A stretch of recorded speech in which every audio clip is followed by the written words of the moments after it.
शांता का एक ही बेटा था, अतुल, जिसे पढ़ा लिखा कर कामयाब बनाने में शांता ने अपना सब कुछ दांव पर लगा दिया। अतुल ने बहुत कम उम्र में अपने पिता को खो दिया। इसके बाद शांता ने अकेले ही सब संभाला।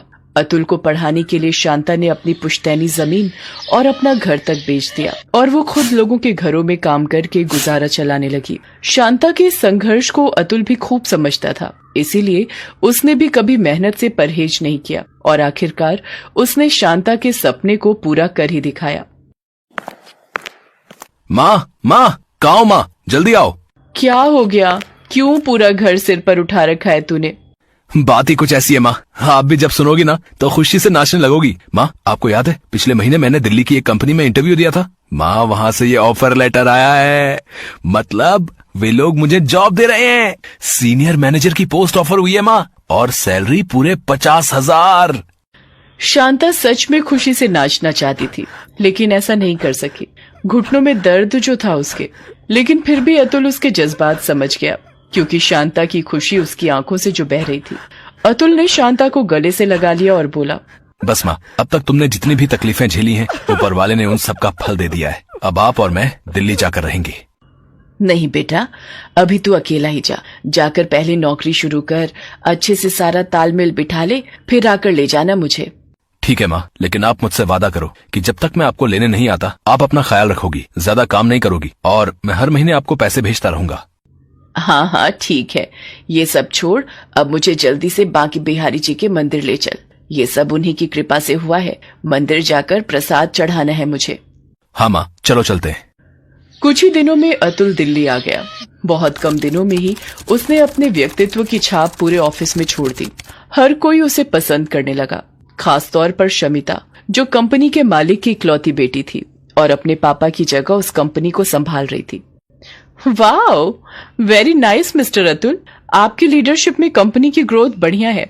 It's absolutely commendable. Thanks a lot ma'am. सिर्फ थैंक्स से काम नहीं चलेगा, आपको मुझे ट्रीट देनी पड़ेगी। जी, आपको मैं कैसे? Take it easy. अपने ऑफिस से थोड़ी दूर जो कॉफी शॉप है, बस वहीं पर एक कॉफी पिला दीजिए, इतना ही बहुत है। एक्चुअली फ्यूचर प्लान्स को लेकर आपसे कुछ डिस्कस करना है जो ऑफिस में ठीक नहीं रहेगा, तो बस इसीलिए मैं आपसे कॉफी शॉप में मिलना चाह रही थी, अगर आपको ठीक लगे तो। जी क्यों नहीं, see you in the coffee shop ma'am. अपने काम को लेकर अतुल की मेहनत और जज्बे ने शमिता को बहुत प्रभावित किया था, इसीलिए वो अतुल को कंपनी के बड़े फैसलों में शामिल करना चाहती थी। इसे लेकर ही उन दोनों के बीच कॉफी शॉप में बातें होने लगी कि तभी। तो यहाँ क्या कर रही है? ओह, तो नया आशिक पाल लिया तूने। देख, मेरी बात सुन, इस सबसे कुछ होने वाला नहीं है। शादी तो तेरी मुझसे ही होगी, समझी? दिन में सपने देखना छोड़ दो रॉकी। और हाँ, एक बात और, मैं यहाँ क्या कर रही हूँ, किसके साथ बैठी हूँ, it's not your concern, so please mind your own business.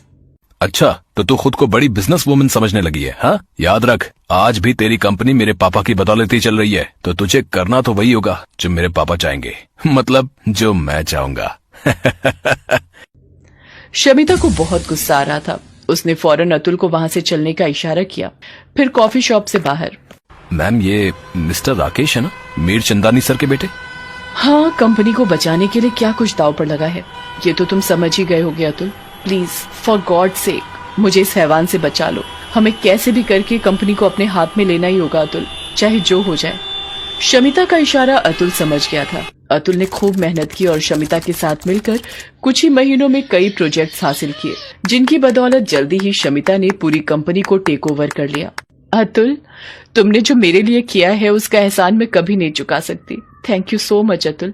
No ma'am, मैंने जो भी किया वो मेरा काम था। अच्छा, तो इसका मतलब तुम ये सब मेरे लिए नहीं कर रहे थे? फिर मैंने जो हमेशा तुम्हारी आंखों में देखा वो क्या झूठ था? जी मैम, आप क्या बोल रही हैं? मैं कुछ समझा नहीं। अतुल की आवाज में घबराहट थी, मानो शमिता ने उसकी चोरी पकड़ ली थी। फिर शमिता ने बड़े ही प्यार से उससे कहा, ओ अतुल, अब कुछ भी छिपाने की जरूरत नहीं। सच तो ये है कि मैं भी तुम्हें पसंद करती हूँ, शायद तब से जब से तुम्हें पहली बार देखा था। लेकिन हमारा मेल नहीं हो सकता मैम, हम चाहें तो भी नहीं। पहले तो तुम मुझे ये मैम कहना बंद करो और मुझे बताओ कि दिक्कत कहाँ पर है। मैं तो अपने पापा को आसानी से मना लूंगी। अतुल अपनी बीती जिंदगी और अपनी माँ शांता के बारे में शमिता को सब कुछ बताता है, जिसके बाद शमिता अतुल से कहती है, बस इतनी सी बात। तुम टेंशन मत लो अतुल, मैं एडजस्ट कर लूंगी। तुम तो बस जितना जल्दी हो सके मुझे आंटी से मेरा मतलब है कि मॉम से मिलवाने ले चलो। शमिता की बात सुनकर अतुल को बहुत अच्छा लगा। सच तो यही था कि वो भी शमिता को पसंद करता था। 2 दिन बाद वो शांता को दिल्ली ले जाने के लिए अपने गांव जाने ही वाला था, तो वो शमिता को भी अपने साथ ले गया। शमिता को देखते ही शांता सब कुछ समझ गई। माँ, ये शमिता है। वैसे तो मेरी बॉस है, लेकिन बस तू चुप रह। आओ बेटी, ये तुम्हारा ही घर है। नो मॉम, हमारा घर तो दिल्ली में होगा, जहाँ हम तीनों साथ में रहेंगे। दिल्ली की सबसे बेस्ट सोसाइटी में 4 BHK लिया है पापा ने मेरे लिए, मतलब हम सब के लिए। आप तो बस जल्दी से हमारे साथ चलिए। शांता कुछ कह न सकी, पर उसे बदलते हालात के साथ साथ बदलती सोच भी साफ दिखाई दे रही थी। पर वो ये भी समझ रही थी कि शमिता के साथ अतुल की खुशी जुड़ी थी, इसलिए उसने कुछ नहीं कहा और वो अतुल और शमिता के साथ दिल्ली आ गई। कुछ ही दिनों में अतुल और शमिता की शादी भी हो गई। शांता बाहर से तो खुश थी, लेकिन अंदर ही अंदर उसे एक अजीब सी चिंता खाई जा रही थी। क्या हुआ माँ, कुछ परेशानी है क्या? नहीं बेटा, परेशानी किस बात की। यहाँ तो मुझे अपनी जगह से उठना भी नहीं पड़ता। सारे काम मेरे सोचने से पहले ही हो जाते हैं। बस अब डर लग रहा है कि कहीं इस सब की आदत ना पड़ जाए मुझे। आदत नहीं है तो डाल लीजिए मॉम, अब तो सब कुछ ऐसे ही होगा। आप तो बस लाइफ को एंजॉय कीजिए। शमिता की बात सुनकर शांता मुस्कुरा दी। शमिता और अतुल एक साथ बहुत खुश थे और ये देखकर शांता भी खुश थी। लेकिन ये सब ज्यादा दिनों तक नहीं चला। ओह गॉड, ये क्या है? इतना ऑयल मॉम, आप क्यों करती हैं ये सब? कुक्स हैं तो सही, आप आराम कीजिए ना। माफ करना बेटी, असल में मेरी आदत है ना, अतुल सामने हो तो उसे अपने हाथों से खाना बनाकर खिलाने का मन करता है। मॉम, आप कब तक इन फालतू बातों में उलझी रहेंगी? बुरा मत मानिएगा, पर सच तो ये है कि इतना ऑयली खाना खाकर अतुल की और मेरी फिजिक खराब हो जाएगी। हमने कुक्स को सब समझाया हुआ है, वो हमारे हिसाब से ही खाना बनाते हैं, तो आपको किचन में जाने की कोई जरूरत नहीं है। इवन आपको अगर कुछ खाने का मन करे तो कुक्स को बोल दिया कीजिए। नहीं बेटा, मुझे इस सब की आदत नहीं है, मैं अपने लिए खुद ही पका लिया करूंगी। उफ, आदत नहीं है तो डाल लीजिए मॉम, समझा कीजिए। अब आप लोगों के घरों में काम करने वाली कोई मेड नहीं है, इतने बड़े खानदान से रिश्ता जुड़ा है आपका। थोड़ा स्टेटस मेंटेन कीजिए। और ये क्या कपड़े पहन रखे हैं आपने? मैंने जो कपड़े आपके लिए मंगवाए थे उन्हें क्यों नहीं पहनती आप?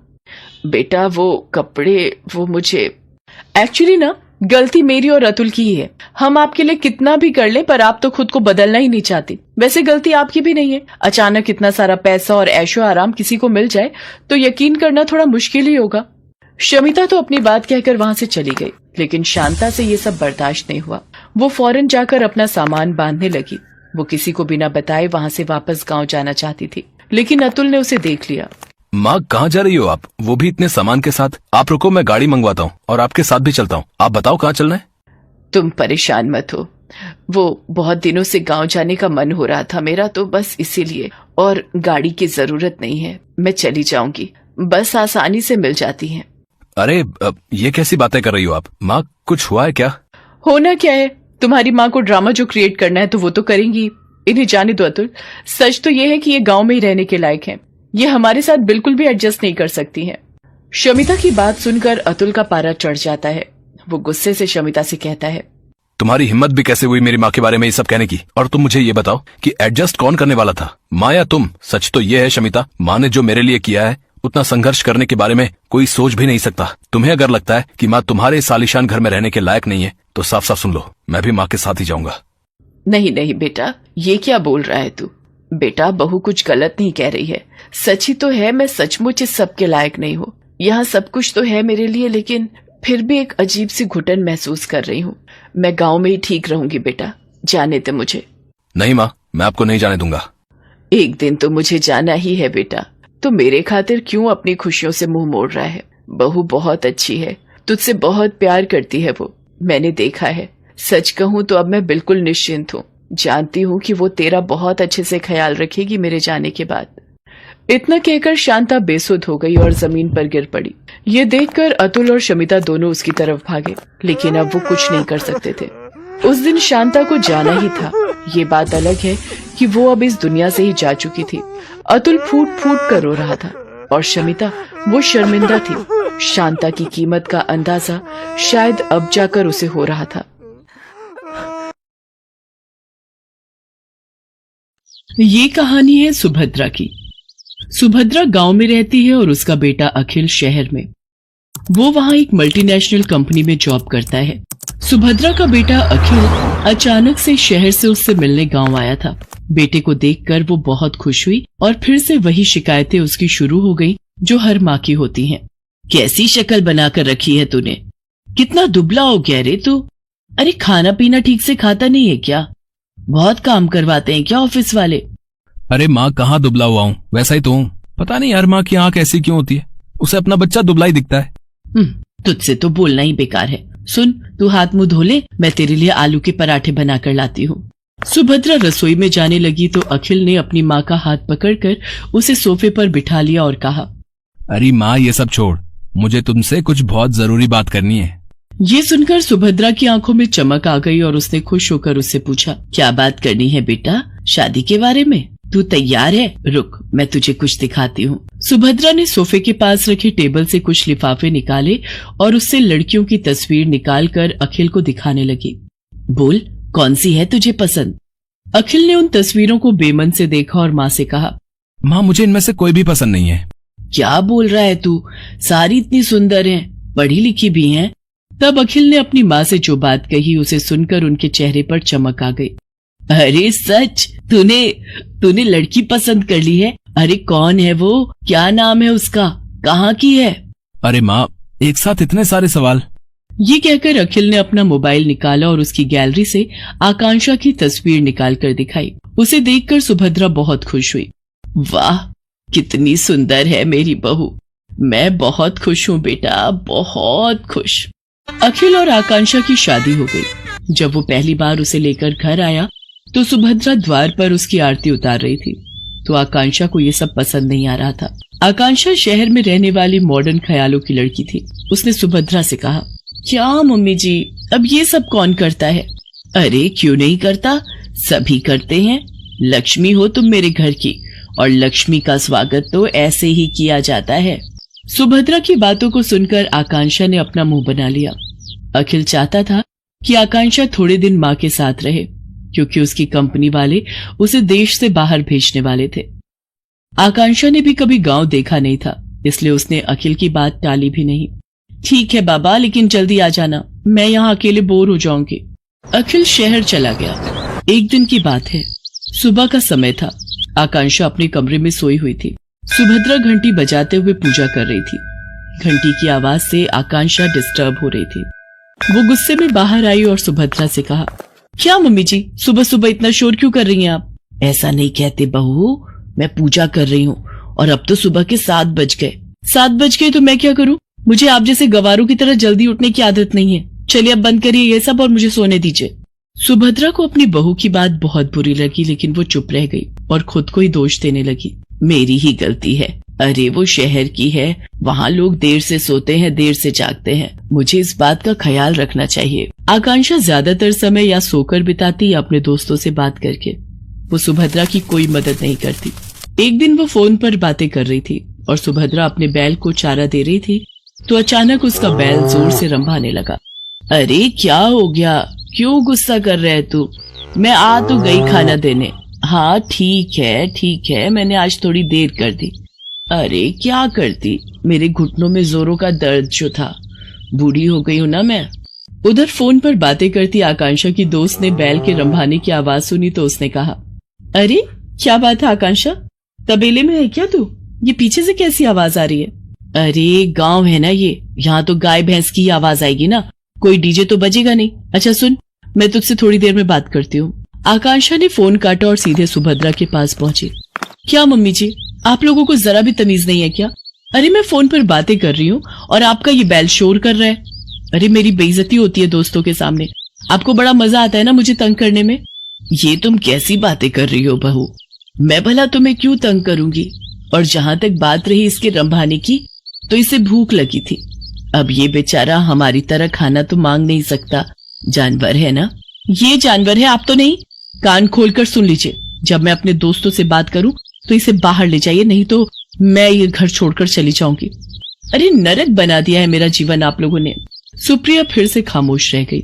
एक दिन जब वो गोबर से घर का आंगन लीप रही थी तो आकांक्षा फिर से नाक बंद करके तमतमाती हुई बाहर आई और गुस्से में सुप्रिया से कहा, क्या है मम्मी जी ये क्या है?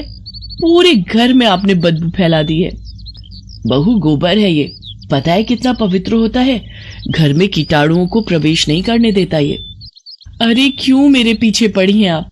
नहीं चाहिए मुझे अपने घर में गोबर वोबर, जब मैं चली जाऊंगी तो करते रहना ये सब। बिल्कुल गवारों के बीच में छोड़कर गया ये अखिल। कंपनी वालों ने 2 महीने की ट्रेनिंग और बढ़ा दी उसकी। 2 महीने इस गांव को और झेलना पड़ेगा मुझे।